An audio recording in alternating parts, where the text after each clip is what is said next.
Proljeće je većini najomiljenije godišnje doba. Hladna razdoblja su iza nas i priroda se uveliko budi. Prve biljke počinju cvjetavati i našim pčelicama daju onu prijeko potrebnu hranu za proljetni razvoj. Voćke koje smo nedavno kalemili napreduju i ako ne bude velikih zahlađenja, ovaj proces bi trebao biti uspješan. Veliko je zadovoljstvo vidjeti da su pupoljci starih voćki pred otvaranjem i da ćemo uspjeti sačuvati i razmnožiti neke sorte. U ovom videu pričati ćemo o proljetnim radovima u voćnjaku koje je sada potrebno uraditi. Budući da je naš voćnjak bogat raznim biljkama, vjerujemo da ćemo vam dati dosta korisnih informacija. Bilo da ste hobi zaljubljenik u biljke ili se sa uzgojem bavite profesionalno, naše informacije dobro će doći. Zato zapratite naš kanal i podijelite video sa prijateljima na društvenim mrežama.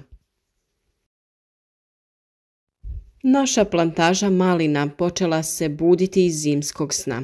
Pupoljci su se otvorili i počele su rasti rodne grane. To je znak da je vegetacija krenula i nećemo je više usporavati, već ćemo biljke poticati ka još jačem razvoju. Prvi korak u tome je orezivanje vrhova maline, te uništavanje korova koji se nalaze u području korijena maline. A nakon toga, nakon što smo se riješili korova, dodati ćemo hranjivo, koje će biljkama dati dovoljno hranjivih elemenata da berba bude obilna. Jagode u ovom periodu također trebaju našu reakciju. U zimskom periodu, kada je bilo dosta vlage, razvile su se bolesti na listu i vidljiva su oštećenja. Budući da kreće nova vegetacija, stare i bolesne listove potrebno je odstraniti. Taj postupak možete raditi škarama, a možete jednostavno počupati list rukama. Ovaj postupak je obavezan jer se bolest jako brzo širi na nove listove. Na ovaj način izbjeći ćemo upotrebu hemijskih preparata jer bi oni u ovoj fazi bili štetni, naročito zbog toga što je cvijet već tu. Prve cvjetove koje je hladnoća uništila možemo prepoznati. Središnji dio cvijeta je pocrnio i potrebno je takve cvjetove otkinuti.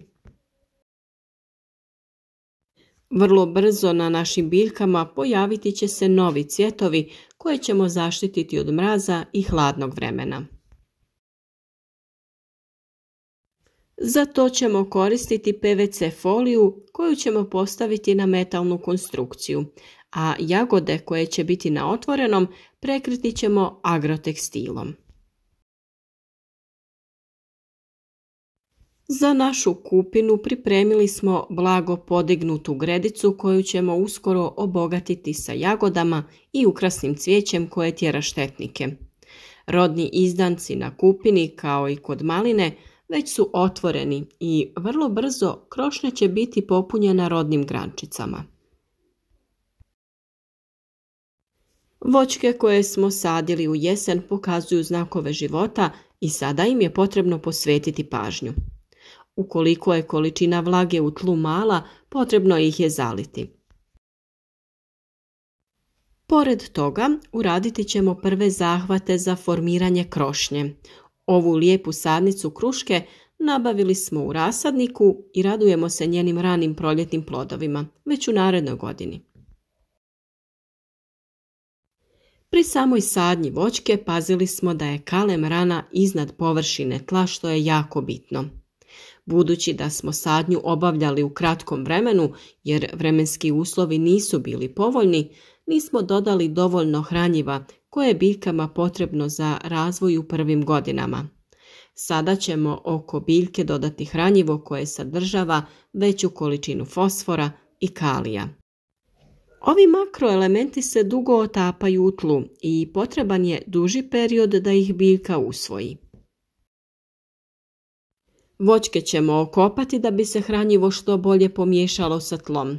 Na taj način sprečavamo isparavanje određenih hranjiva koje se događa kada hranjivo ostane na površini tla. Pošto su se voćke primile i pupovi su se formirali, krenuti ćemo sa formiranjem krošnje. Ovisno o načinu uzgoja, postoji nekoliko uzgojnih oblika, a za ove voćke ćemo formirati razgranati uzgojni oblik.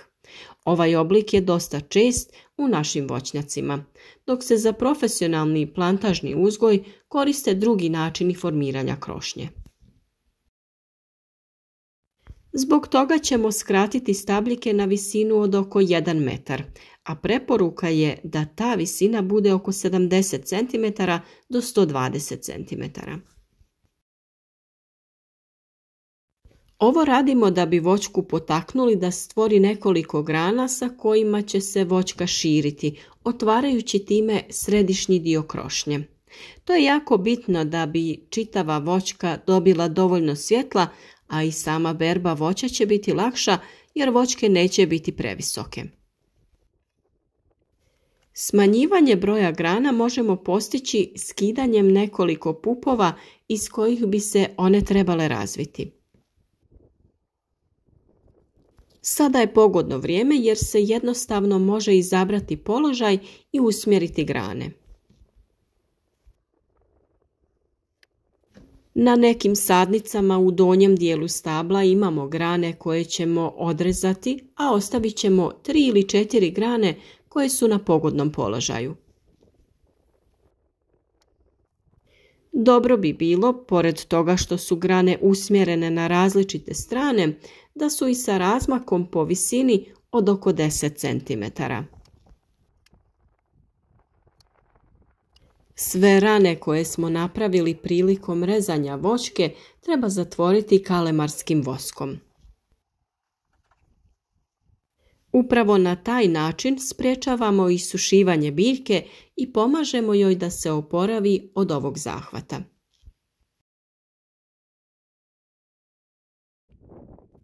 Kao i kod drugog voća, i kod lješnjaka treba obratiti pažnju na gustoću krošnje. Poželjno je otvoriti krošnju u srednjem dijelu i omogućiti strujanje zraka kroz biljku. Na taj način smanjiti ćemo mogućnost pojave bolesti, a i sam urod će biti puno kvalitetniji. Osim toga, sve niske grane koje dodiruju tlo treba ukloniti, jer je list u blizini tla i sklon je bolestima.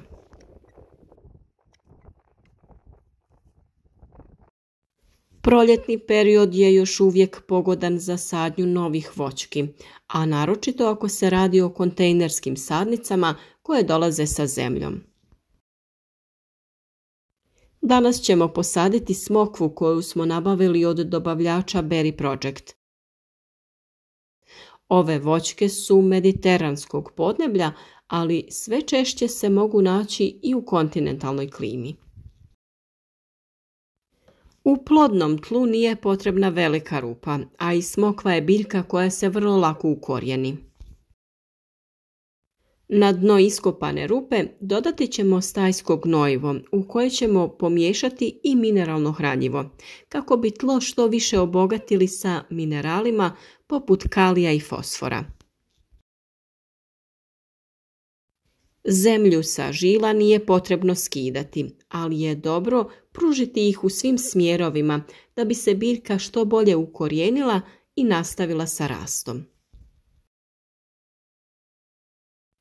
Oko sadnice je potrebno dodati rahlu zemlju i naravno obilno zaliti. Vjerujemo da će ovaj lijepi i osunčan položaj biti pogodan za našu smokvu i da ćemo uspjeti da dobijemo plodove u narednim godinama.